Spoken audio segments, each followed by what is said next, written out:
Our local cities are facing major challenges. So what are some of their leaders doing to address some of the issues our cities are facing? Find out on Talking with Henrietta, coming up next.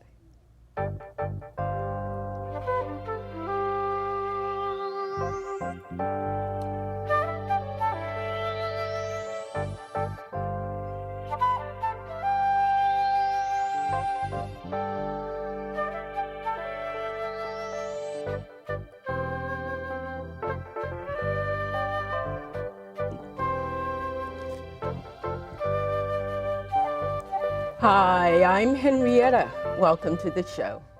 Whether the issue is affordable housing, immigration, income inequality, or California's current drought, our local cities are facing some notable challenges. On this show, I'll talk with 3 local mayors to discuss some of the challenges their cities are facing and what they are doing to find workable solutions.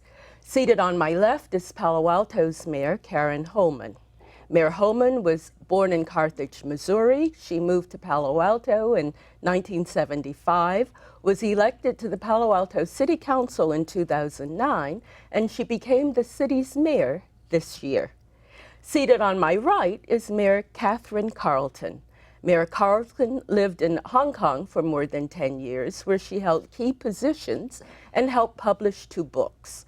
For the past 20 years, she has served Menlo Park in both the state and the local level. She was selected to serve as Menlo Park's mayor in December 2014. Seated on my far right is East Palo Alto's Mayor Lisa Yarbrough Gauthier, who has been a resident of East Palo Alto for more than 40 years. In fact, she currently resides in her childhood home. She was elected to the East Palo Alto City Council in 2012, and she became the city's mayor this year. Well, thank you so much for joining me. Welcome to the show. Thank you. I find it, you can tell me, is it just coincidental that I'm sitting with 3 women mayors? Is this what we're looking at for the future, or is it just coincidence that you're 3 women mayors sitting here? Well, I think it is a bit of a coincidence because women at the local level, locally, are not as successful, and they're not as likely to run for office. And so, for instance, our Palo Alto City Council is 9 council members, and we are but 2 women who serve on that 9-member council. And that's not always the case, but I think if you look up and down the peninsula and across in the East Bay, that's more likely to be true than not. Joe Simidian, who everyone knows as Supervisor Simidian, his wife Mary Hughes has been working for some time at supervisor level, at assembly level, and at larger levels too, to get women to run for office, because women are just not as likely to run. Well, that seems a little bit almost unbelievable, given the fact that the 3 of you are here. And we'll show a picture in another moment of women mayors, other women mayors in California. So for Menlo Park, Mayor Carlton, what would you say in terms of women and men? I think that Menlo Park has a pretty good representation for women. I was just thinking in my head, and for the past 15 years that I can remember, we've had at least 1 female on our council, and we rotate, so everyone tends to be elected in turn for their year as being mayor. And we've had Betty Jo, we've had Lee DeBach, we've had Mickey Winkler, Kirsten Keith, Kelly Ferguson, myself. So we've had a pretty good showing of women being elected. I don't think we've ever had the majority, but we've certainly been in there and been active. And we also have some really great organizations that viewers should be aware of. For example, California Women Lead. And one of the things that they do is they bring people in and teach you how to get on commissions, whether it's applying to the governor to be on a state commission or applying locally to be on Parks and Rec or a planning commission. And that's a really great way to start to get involved in your community and learn a lot about how the state works, how the county works, how the cities work, because different cities, different municipalities are run in different ways. And it's a really great way to make an impact on the community without quitting your day job. Ah. So, Mayor Gauthier, what would you say in terms of women in political office in East Palo Alto? I believe, too, that we have a good representation. At the beginning of this year, there were 3 women. We had the majority of the council. Right. Unfortunately, one of our council members left to join the school board, the Sequoia School Board, and we replaced that position with the male. But it has been, right now we're mayor, vice mayor, 2 women at those positions, so it's really good to have that. Additionally, I belong to Emerge, and it's a group of women, encouraging women such as yours to get into politics, because oftentimes women feel like we're not ready. We won't get in there and just be a part of it. But statistics shows when women are at the table, we're making a difference because we're thinking about families and the whole aspect. We have a photo, maybe we can see it now, of some of the attendees at the Conference of Mayors in San Francisco. There it is, and they're all women. Yes. So for that photo, that was during the U.S. Conference of Mayors in San Francisco in June. And behind me in the photo is a group of mayors from Alameda County. And it just so happened we all were in the line together to go to the reception at San Francisco City Hall. And we stood on the steps to take a picture. And looking at it, it is pretty impressive to see a group of women, all women, yes, standing exactly. together, all in a leadership role. Exactly, and that's why I said, Mayor Holman, that it's a little interesting when you said that women don't take on the local level. They don't seem to be that active when it comes to holding political positions. So seeing isn't exactly, seeing can be misrepresenting So if one goes just by what it looks like, huh? So women are very active in running campaigns, participating in campaigns. They're just not as likely to run for office, not just at the local level, but at higher levels too. I think statistics show, and I don't know the exact numbers, but statistics show that at the national level, we have fewer women in elected office than we did, 10, 20 years ago. And so, it's a challenge. We still have women who are managing more things than are their male counterparts. There's a lot more equality in terms of jobs at the household level and such, but women still take on a lot more of the responsibility, and women just aren't as likely to put themselves out on the forefront. And so there's still work to do in that regard. Well, when you look at the issues facing our cities, I think it's been said that having that female input puts things in a totally different perspective. So tonight we can get the female input just in terms of some of the major issues facing the cities.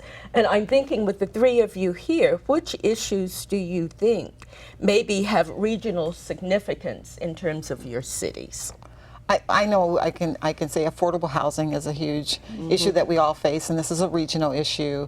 The flooding affects all 3 of the cities here through San Francisco Creek, and we all work to kind of manage that.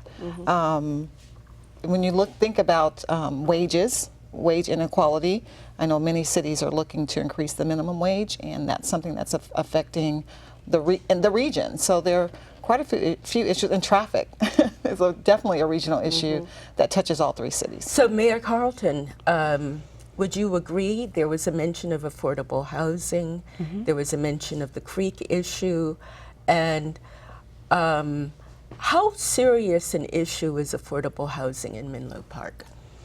It's huge. And the problem is when you talk about below market housing, you hear about BMR housing, people think, oh gosh, do we really want this in our neighborhood? And let's stop and think about who qualifies for below market rate housing. Teachers, nurses, police officers, the people who are in our community who we love and respect. And they need the ability to live close to work like anyone does. And so we work with some good nonprofits, we work with developers for funding to create more of the housing and make sure that that's available. but we still have a wait list. You know, we still have more people wanting to live in the area that can fit, and that's what drives the prices up in the first place. So when you talk about a wait list, is there affordable housing there where there is a list of prospective residents for it? Yes, we have some housing available. We've also rezoned so that some of the housing that is below market housing now is going to be torn down, and it'll be a better use of the land so that they can have a higher density, so they can have more available, whether it be for young professionals, for retired people.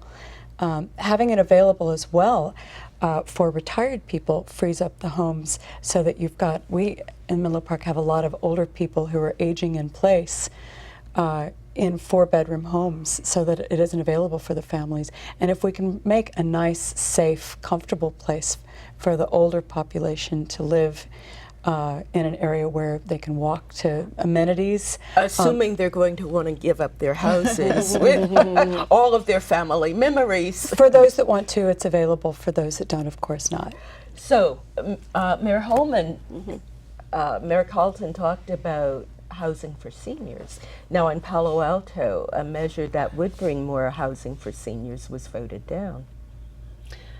Yes, that's true. And part of me just wants to stop there, but I know you're looking for more. You can stop it. We'll keep on going. It was voted down, and I think the population that voted against that project made it pretty clear that they weren't voting against senior housing. There may have been some smattering of that, but mostly they were voting against the development pattern in Palo Alto and zoning exceptions, and making a real statement about that, and trying to get the council's attention, trying to get any future candidates' attention, trying to get the staff's attention that, look at, you know, we really want to be following the zoning rules. We really don't want to see PC projects, planned community zone projects that don't follow the rules and promise something that isn't delivered over time, because we have had some of that that's happened. And so I think the community was just making a statement about development in general and what the promises are that should be coming with development, and those promises being fulfilled. Usually one hears "not in my backyard," and the idea that zoning, the issue of zoning could very well just be an excuse for what people don't want. So in terms of zoning patterns, what needs to be done to change those patterns to bring in more housing for seniors and those of lower incomes? Well, I think the term NIMBY is used, and I really don't like it, because I think it becomes kind of almost to use the word, it almost becomes almost a slur or an excuse to dismiss someone's concern. And I think what we really need to be addressing is what is the right kind of development for the neighborhoods, and what is something that is responsible and yet compatible. So as we look at intensifying housing production in whatever neighborhood, it really does need to be housing that's developed and designed in a fashion that, you know, doesn't stick out, like that really is incorporated, that's inclusive, architecturally as well as population-wise. Is there something like that on the drawing boards now for Palo Alto? I would say one of the most successful affordable housing, happens to be an affordable housing project in Palo Alto, is Oak Court. That was developed as a part of the South of Forest Avenue plan. It's a fairly large affordable housing development that's on Bryant Street, between Bryant and Ramona, I believe it is, south of Forest. And it's very compatible with the neighborhood. The neighborhood embraced it quickly and easily. It's won design awards, and it's really wonderful. So the populations are commingled, and that's exactly what you want in a community. You want the populations commingled. You don't want segregated populations, whether that's, you know, by nationality or income or age. It's really best to have everyone integrated into the community. There was a time, Mayor Gauthier, when East Palo Alto was known as one of the most affordable places to live on the peninsula. Yes. And that's changing. Yes. Because of Facebook, some of the real high-tech companies, Google, the prices are going up. Yes. So what does that mean for affordable housing in East Palo Alto? You know, I just feel like as the leaders or the council, we just have to be really proactive in creating or finding ways to create affordable housing within the community. We welcome the growth, but in welcoming the growth and the new people that are coming into the community, we have to make sure that the people that have been there have an opportunity to stay there. So, and that's up to the community or to the council to make sure that we're able to do that. Now, in our community, we lack water to develop, so that's something that's hindering or a barrier to make sure that we can have affordable housing. But that's something that keeps me up every day, to think about the people who are being displaced because they can no longer afford the community that they grew up in. Now remember that just because we're talking about providing more affordable housing doesn't necessarily mean you have to have growth. We have fantastic nonprofits like HIP Housing, and they have a really nice two bird with one stone solution. There, as I mentioned, there are a lot of people, as you pointed out, that don't want to leave the house that they've lived in for 50 years and raise their children, but they're getting a little older and they're having trouble reaching something, changing light bulbs, whatever, and they live in a 4-bedroom home. HIP Housing matches up single mothers, quite often with children, with the older people who want company. Maybe they're just lonely. And they match up people so that the mother with children, part of the program is she needs to be educating herself. She has to be in school of some kind to better her career, and they have programs to help her afford this, to be able to help her give the leg up she needs to help her career, and it helps the people who are aging in place as well. So there are ways of providing different forms of affordable housing that can help the community without the growth. No, that's quite interesting. You've mentioned it again, that you don't have to have growth. And it seems to me that growth, at least, is it inevitable? Does Palo Alto have to have growth to continue its standard of living? Does East Palo Alto have to have growth in the sense of what, development? Well, we all are faced with housing assignments, housing numbers allocations that are provided to us from the state. And so we have to not build that housing, but zone to accommodate the housing. So in that fashion, there's going to be some growth, for sure. Again, I think if we look at different types of housing models, to go back to south of Forest Avenue, there were some houses that were in that neighborhood that have been moved and now converted to single-family homes, and that provided the benefit of the houses got restored because they were historic houses. But before they were moved and restored, there were 4 to 6 units in those houses, and they absolutely integrated into the neighborhood, and everyone accepted those houses. So, densification of the population is one thing, densification of buildings is another. And I talk a lot about, compatibility, but it's such an important thing to our community members. Coming from an art background and being a student of architecture for a long time, it's important to me, but I hear that reflected in the community a lot too. It's the architectural compatibility, and that people and a population increase is going to be more accepted if that aspect is considered. And also then there's the school. I would be remiss if I didn't mention the school populations too. So we talk a lot also about smaller units that are less likely to have families, because we have a young working population too that's looking to live in Palo Alto near jobs. And we talk about affordable housing, but there's also the affordability of housing, and they're not the same thing. So we have people who are young and have taken jobs who want to live there, don't have families yet, and smaller units to some extent at least could accommodate them without having school impacts. Mayor Holman said something that maybe many in our viewing audience might not know, that perhaps you all can clarify, just the idea of state allocations in terms of housing. So what is that? It's the jobs to housing, I think the balance, ratio that we have to make sure that we keep up with. And there's a mandate from the state that kind of tells us that what we should be doing or what we should be building. But as Mayor Holman stated, sometimes it's in a plan and it doesn't actually come to fruition. But we can actually show that we have planned and zoned for those projects. So these are mandates from the state. Yes. What do they require in terms of a jobs housing ratio? They require the zoning. They don't require the building, but if a certain amount isn't built, they'll require even more zoning each time period. I think it's every 5 years, kind of depending on how it goes forward. But remember, things like HIP housing is an interim solution. It's a good one, but it is an interim solution, and we still have to plan, because when you talk about affordable housing, how you plan these things is a little bit different for families and a little bit different for older people, and there are different types of needs for affordable housing.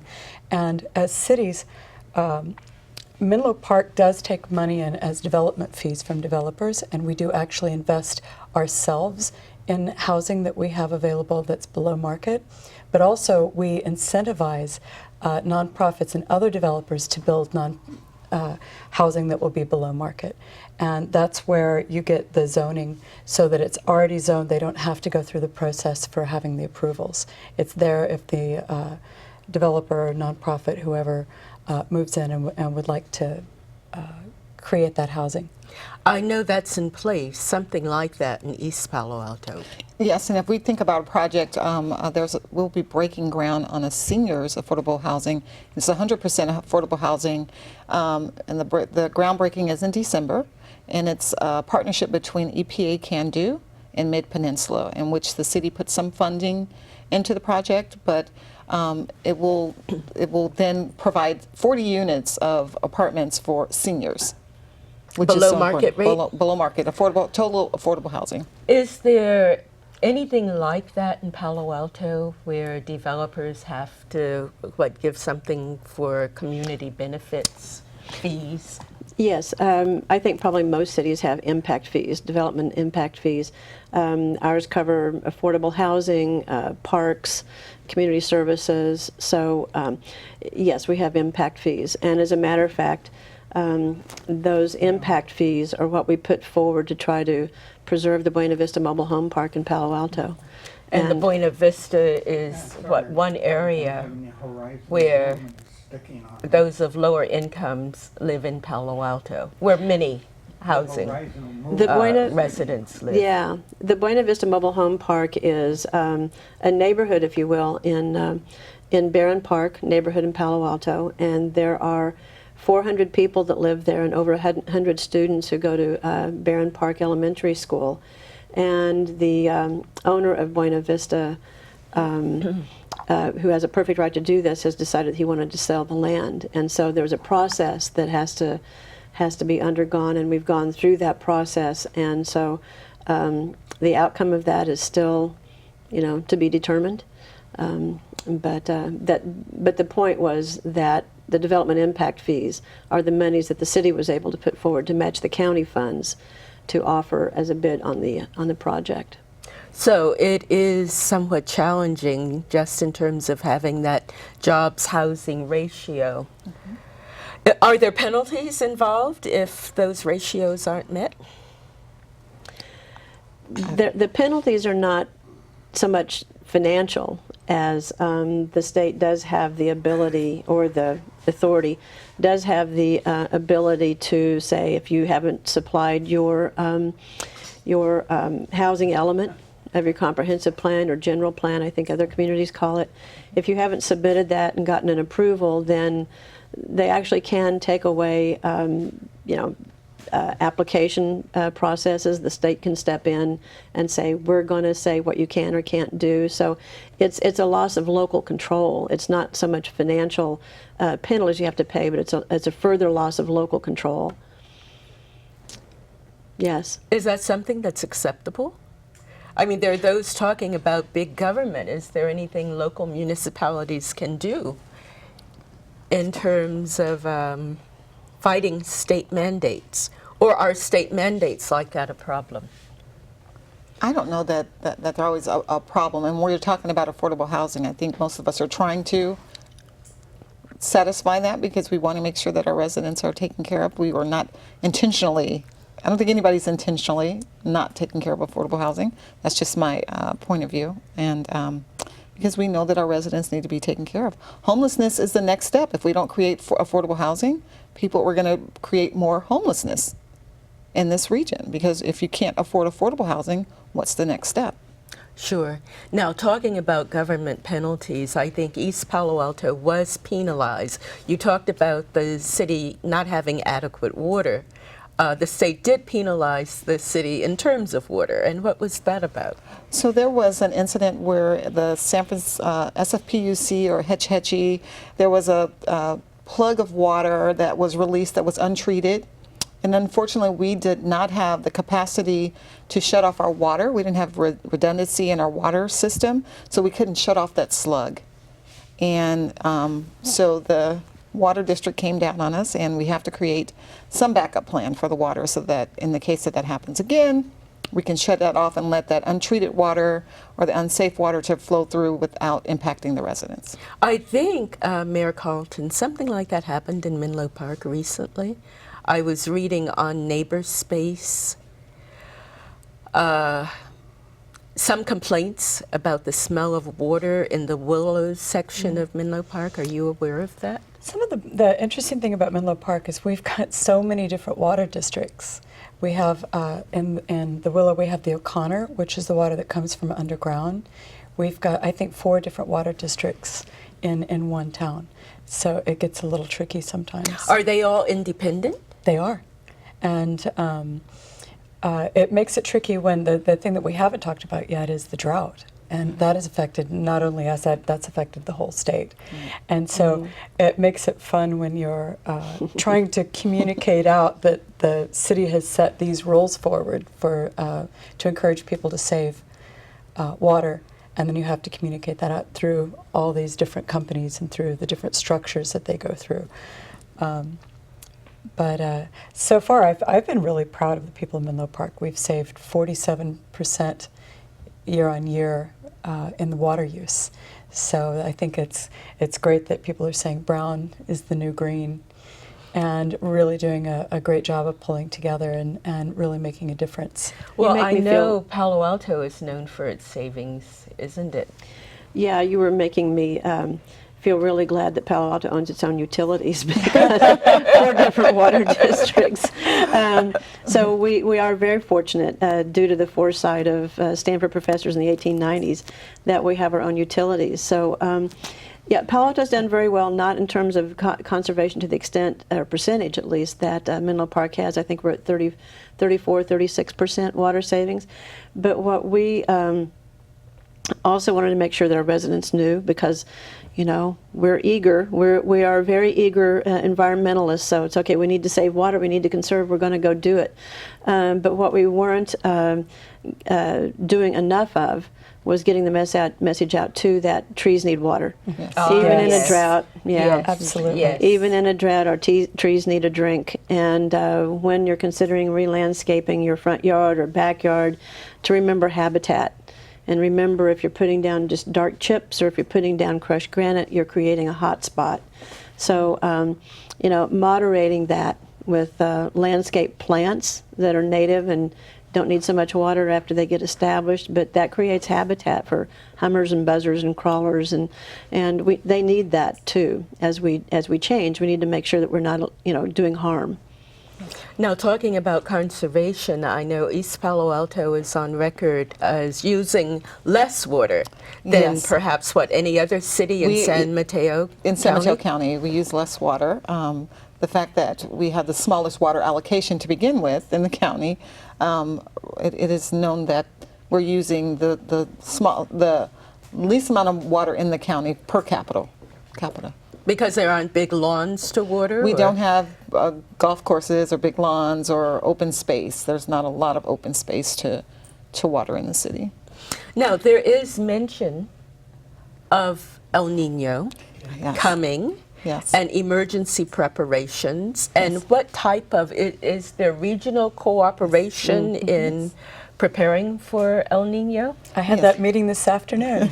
We have something called a JPA, and the JPAs are great because we have a lot of little cities in the same area with the same issues, and so we get economies of scale going, and it's called a Joint Powers Agreement. You know, it's a creek that goes through 4 different cities. San Francisco. And yeah, and you've got the I county. love that name. San Francisco. It's not always easy to say. Not easy to say. But it's nice we get together with the county and the different cities that are affected. And we work together as a team to make sure that one person doesn't do something that's going to affect the other. And we've gone through the creek and we've actually dug it deeper in some places. We've cleaned out the green along the side. And we're in many areas they're actually raising In it. Menlo Park. No, this is all along the creek. This is the whole JPA group together, working to make sure that it's raised in areas where it can be raised. And we're also put together sandbags that are available free for people to come and pick up if they live in an area where it's more prone. And we also have, you can sign up online where we will text you and let you know if the creek's getting a little high so that you can be aware. Although we do really encourage people to pick up sandbags now, because if you wait till it's about to flood, it'll be a little crazy. Yes.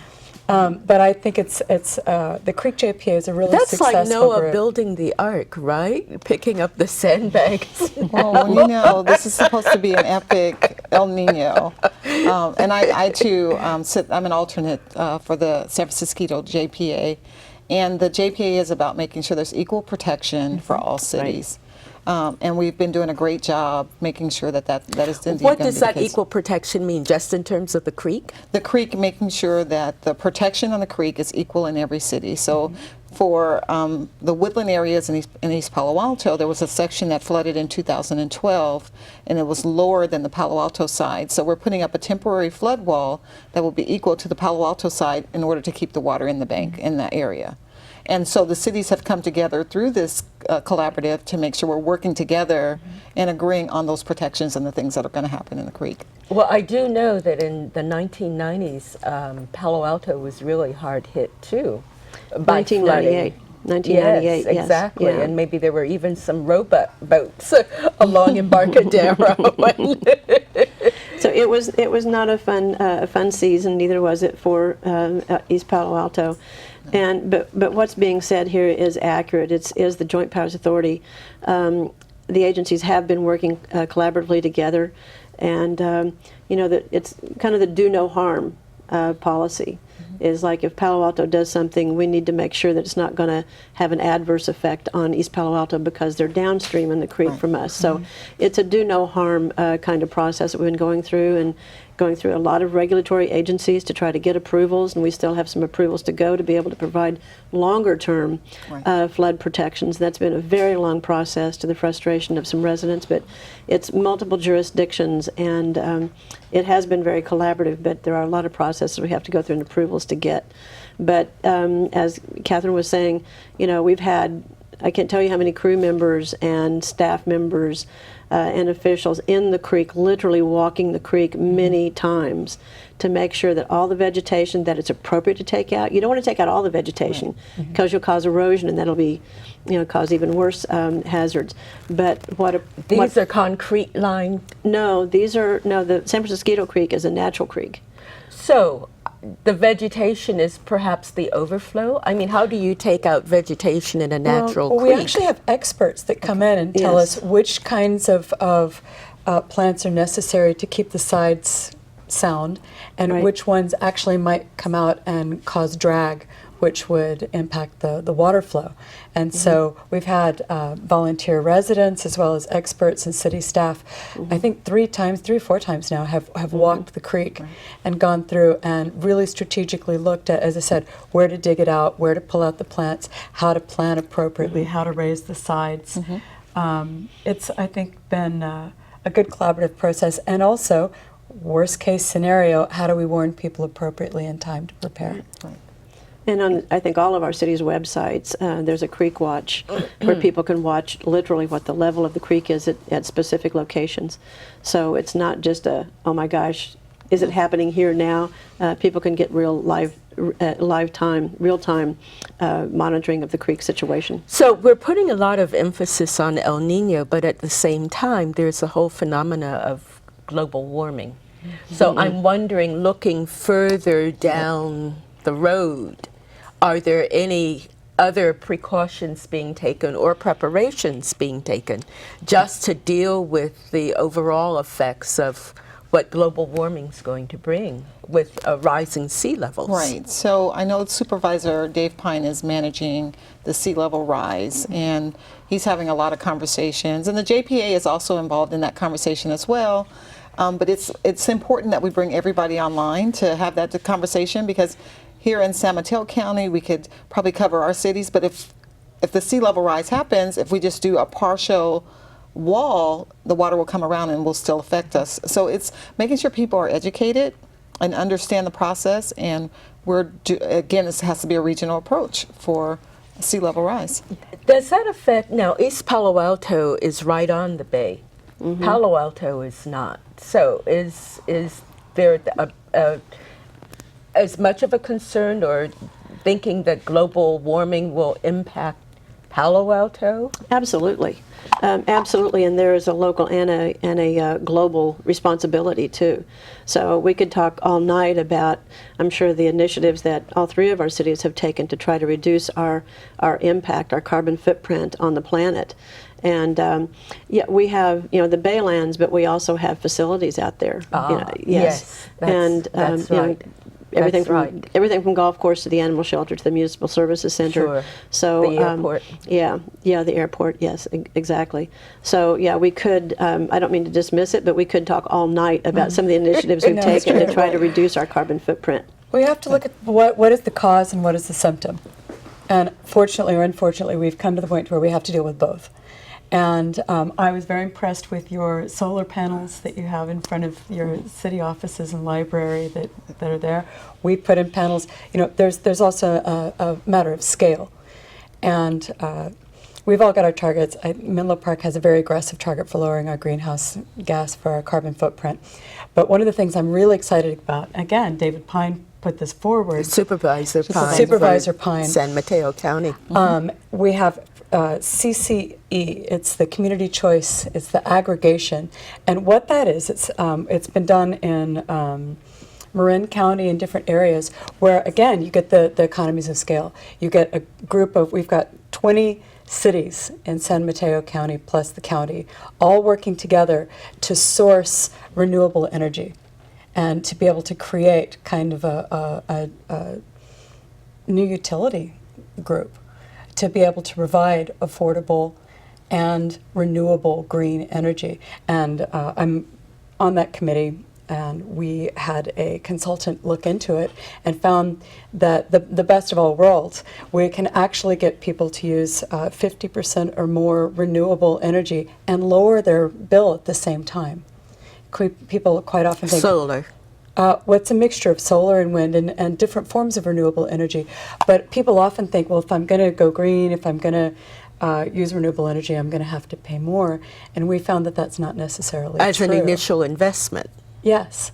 No, once it goes online, people's bill will go down.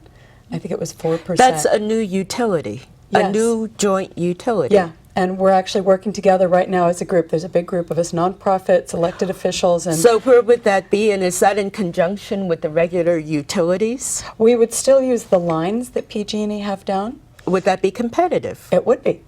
But competition's a good thing. But PG&E can say, if you're using our lines, you're going to have to pay us. There or- are actually limitations, and there was a bill that went through a few years ago to make sure everyone plays nice. And the nice thing is we do have very successful models to follow through Marin and different places throughout the state. And it's proven to be a really good option. As I said, it will lower people's bill and allow people to use renewable energy. And as the energy, you know, they talk about Moore's Law in computers. You also have a kind of Moore's Law in any technology, including renewable energy. It's going to become cheaper and more efficient as time goes by. And I hope that in a very short period of time, we'll move from 50% to 100% renewable energy and still be able to make sure that everyone has an affordable bill, that the bill doesn't go up to have the benefit of renewable energy. That's certainly something to watch. Talking about reducing our footprint, there's the whole issue of transportation. And the fact that because our communities can be, with the rising costs of living, the people who really work here, like the nurses you were talking about, and the teachers, and maybe low-skilled workers are having to live far out and then commute for maybe 2 or 3 hours in. So what's being done as far as transportation's concerned to get people out of their cars? Well, a lot of things are on the forefront, and it's not just people who are lower salaried workers. we have, as a city, had employees who have, or potential employees who've chosen not to come to work for our city because they don't want to face the commute. And I actually, myself, think that transportation is a bigger issue than housing. Ah. I do, because no matter how much housing we build, no matter how much housing we could possibly build, we're not going to be able to satisfy all the housing needs. So if you then compound that with the fact that it takes so long to get to the job centers, which is like Palo Alto is definitely a job center. Our jobs housing imbalance is like 3 to 1, jobs over housing. If we constrain the ability for people to get to Palo Alto to work, we've really exacerbated the situation. So some of the things that are being considered is, the VTA, Valley Transportation Authority, is considering a sales tax measure next year. There are some concerns about that and how much money is going to go to BART as a percentage, and what's the sales tax measure really going to accomplish. Caltrain, it's another conversation that's very large, but Caltrain will be electrified. Palo Alto is the second largest ridership population south of San Francisco until you get to San Jose. And actually, you have to combine both the San Jose's Caltrain stations to get to as much ridership as Palo Alto has. So Caltrain needs to be electrified and improved. At the same time, we have grade crossings that are really an issue. So when you have more trains at a higher speed, if you don't do grade separations in some form or another, or trench the train, then you're going to have real east-west navigation issues. Facebook has, Catstown. Facebook has recently stated their interest in committing $1 million to do a study to reactivate the spur from Redwood City that goes to East Palo Alto, and to look at re-engaging the discussion about the Dumbarton Rail, another east-west project. We really have to address this in a larger regional manner. And the answers are not simple, they're not few, they're complex, and they absolutely take cooperation of all the agencies and all the cities. Is that happening, that cooperation? I feel that we are having the conversation. Other than on a superficial level. I mean, there is a start of the conversation. I think, so for me, I sat with on the Dumbarton Rail portion, and that was different communities. We were dealing with Alameda County, San Mateo County, Santa Clara County, and we were talking about an issue, and that's a regional issue where we're really trying to figure out the east-west traffic problem. I know in Santa Clara County, you guys have been sitting together and meeting and talking about transportation. 9 cities, yeah. So the cities know that it's an issue, and we're really trying to come together to solve it because it's affecting all of our communities. So is there local control involved? We're talking about regional cooperation, but somehow would local municipalities have to give up some of their control for regional measures to be enacted that would affect all of the cities? I don't know if you'd say giving up local control so much as being at the table to be able to negotiate what's best for our own communities. I think that's more likely the scenario. And, each of our cities can do things to help mitigate the situation to an extent, and certainly to not exacerbate the situation, so that new development is responsible development that has what's called transportation demand management programs, or TDMs. So let's just say an employer has to make sure that a certain percentage of their employees take mass transit in some form or other, or that an employer provides shuttle service, or in some cases, ferry service for their employees. That's not going to take care of all of it. We still need the regional cooperation for all of our jurisdictions to get on board with what the solutions actually are. So we've actually looked into it with some of our traffic studies and found that our congestion on one street is 80% people from towns south of us going north and towns north. It's not local traffic, and it's an even higher level going east-west. So by definition, it is a regional issue. And we have to work together. And just as we were talking about the Creek JPA, just as we have the SBWMA as the other group that deals with waste management, I think we have a pretty good track record of coming together and talking things out and trying to find the best solution. But Where at I the find same frustration, time, we just don't have funding. Right. And that's where we go to the feds and we go to the state and we go to everyone we can to bring in the money to do something about it, because the solutions are not cheap and they take a long time. I get very frustrated sometimes how long it takes to get things done, because everything requires an environmental impact report, and it takes a tremendous amount of time to move forward. So if you want something done in 5 years, you have to start now. But then at the same time, the cost of it is going up too. Exactly. Absolutely. Right. Yeah. Right. Yes. And Yeah. circumstances change, I would think, before you get everything into play. Now, you said something very interesting, not that what all of you have been saying isn't interesting, but you talked about being at the table to negotiate what's in the best interest of our cities. So what's in the best interest of Palo Alto might not be what's in the best interest of Menlo Park. And you just talked about how one city south is bringing all of the traffic through Menlo Park. It's not local traffic. Or various cities health. I won't dig up old stories, but we've had issues where we didn't agree, and one person, one city, maybe got an advantage over another, and that happens in life. That's part of negotiation. But we try and work together, and we try and find a good solution as best we can that's going to provide the best impact for everyone in the region. Well, I can certainly say in East Palo Alto's case, without going through any details, there were instances where there were cities that got the best of East Palo Alto. Definitely. And so Definitely. do you feel that East Palo Alto has an equal share, equal seat at the table?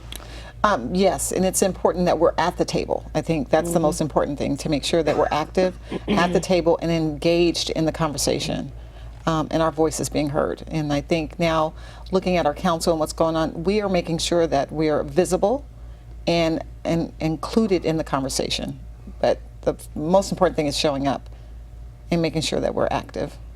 What Lisa, if I might, what Lisa referenced earlier was about the cities that are getting together. So Santa Clara County, North County, and West County, there are literally 9 cities, mayors and city managers came together, and we all agreed on a letter that we sent to VTA about the sales tax measure and looking at regional solutions. That was 9 cities agreeing. Now, you know, that's policy, and it's regional solutions, and you know, each of us will have our own. When you get down into finer grain kind of detail, we're all going to have things that are particular to our communities.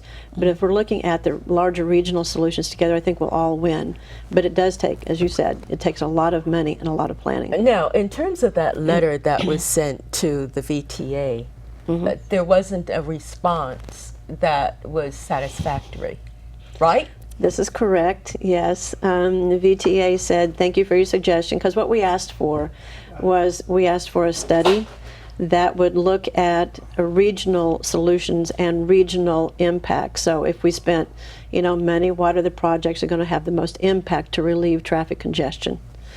And VTA did write back and said, we just don't have time to do that study. That's Valley Transportation. Yes, yes it is. So what do you do in a case like that? I mean, the cities can get together and the 9 mayors should be commended. But if you're dealing with an agency that just more or less ignores you, which is what happened, basically, what can you do? Well, there's a word called persistence. Yes. and that's the case with the Dumbarton Rail Corridor, because Yes. they decided to dismantle. So the agency or other organizations have taken the money away, and the money that was set aside for the Dumbarton Rail was given to BART. It was supposed to be a loan. It's no longer a loan.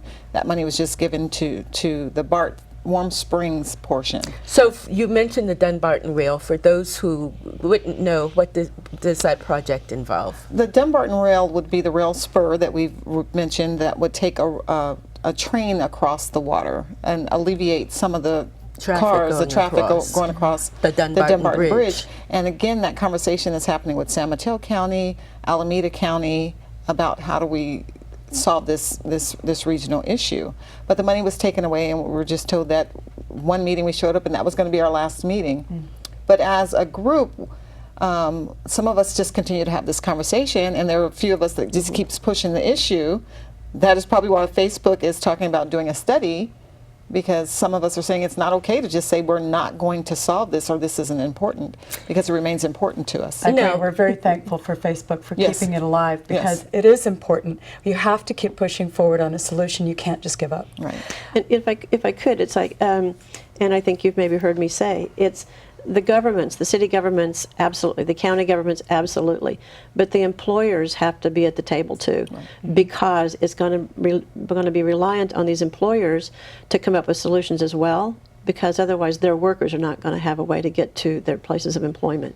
So it's really important for people like entities like Facebook, Google, you name it. They have big clout, they have influence, and they, along working with the cities, I think can have an influence as well. And I think they have pressure on them, not just to take money out of the communities or make big profits, which of course they're all making, but to give back to the community to make it a better place for everybody concerned. Now, we can talk about regional cooperation on the part of the cities, but then you have these agencies like the Valley Transportation or Caltrans or other transportation bodies that need to be able to work together. Right. I was also going to say the other large component in this that we haven't brought up is we have the fire district.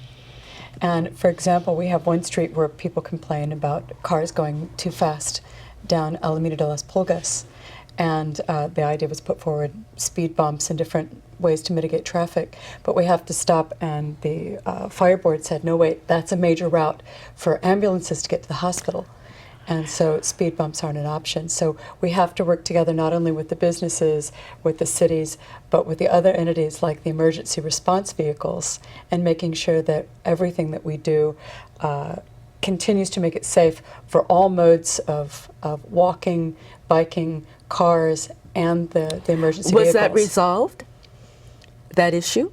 In terms of you can't have the speed bumps, but was there a way of slowing down the traffic? We're working on that right now. We're working with Atherton, and again, finding ways to put in stoplights, to finding ways to make it slow down, but also make it something that's workable for all the people involved and for all modes of transportation. So, are there other issues that we have not discussed that you feel should be discussed and where there might be some urgency? Well, I think Lisa pointed to it earlier on when we were talking about affordable housing, and that's the homelessness. And our homeless populations have grown considerably for likely a variety of reasons. And we don't have enough shelters. Everything takes money and land, right? And land is almost the largest constraint that we have facing this area. But Santa Clara County has the largest homeless veterans population in the nation, which is, horrifying to even think of. Palo Alto's homeless population has grown. Other cities are facing that same situation. And so what do we do? We have impact fees for affordable housing. We have our city and other cities set aside money in our budgets every year to provide social services. The social services funding at the state level was slashed very dramatically several years ago, and it's never been replenished because a lot of the people that are homeless really need assistance besides just housing. There are a couple of organizations that I'm very happy to know about, Lava May being one, and Project We Hope, that provide great service. They convert vans or buy vans and make them really like mobile restrooms. So when you talk about the homeless needing assistance, many people think the homeless are homeless because they want to be homeless. But see, that and they need to get out and get jobs and work. You're shaking your head. Well, that touches on another area that I've been very active in, and that's the human trafficking and the crime in the area. People say, well, this is a nice area, we don't have human trafficking. We do.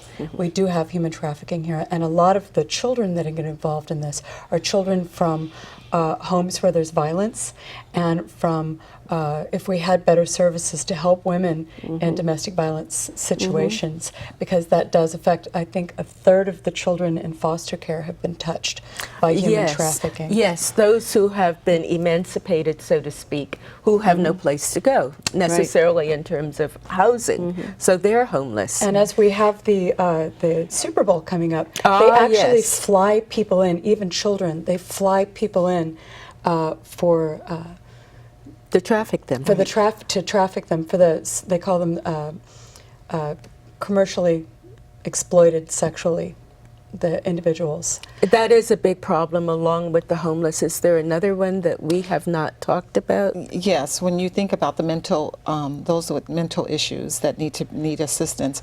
I was just talking to a friend today who has a home in East Palo Alto, and there was a man who is in her home now. He had a medical issue where he had to stay in the hospital for 30 days. It wiped out his savings account. He lost his home, and since he was sick, he can no longer work. Now he's homeless. So this isn't necessarily a mental issue. No. This is an issue of increasing costs for medical care. Medical and health. And what happens when you have a catastrophic situation. Right. And if it wipes everything out, now you're homeless, where do you go if you don't have family here? And that is what is happening to a lot of people as well, and our vets as well. Given the challenges that the cities face, are you optimistic that there will be some solutions, that things will get worse before we get to the solutions? Or what do you feel? I think. I am optimistic, and solutions aren't going to come easily, and they're not necessarily all of them going to come quickly, but people are resilient, and in this valley, people are so creative, so committed. I mean, Palo Alto has, I can't even tell you how many nonprofits we have that are about helping people, helping each other. It's a phenomenal community, and it's an amazing valley. If we can't solve these issues here, they just can't be solved, I would say. And so I am optimistic, and it just takes the dedication that we have. Optimistic?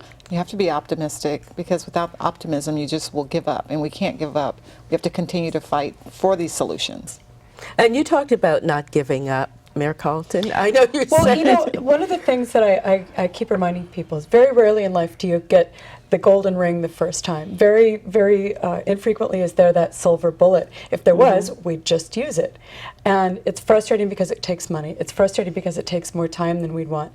But we're working together, and I see us taking baby steps. And as long as we keep taking those steps in the right direction, as long as we keep moving in the right direction, we may not be going as fast as we want, but we're getting there, and we're working together, and I feel very positive. I feel positive for our future. As I say, I feel frustrated sometimes that it's not happening quick enough, but I think we have got good people working on it. And I guess the real optimist feels that the challenges are just stepping stones. The challenges are just getting us there that much, keeping us on track to eventually get there. Yes. Well, we've talked about the challenges, and I very much appreciate it. We've talked about some of the solutions, and we're getting there. We're also getting out of time. But thank you so much for being here. Thank you. I was going to say, I have the quote, which is the Japanese believe that a crisis is the combination of danger and opportunity. On danger and opportunity, we'll seek the opportunity. That's right. Thank you. I'd like to thank the viewers for watching. Until next time. Thank you. Thank you. Thank you so much. Well, it's my pleasure. I was hoping you could.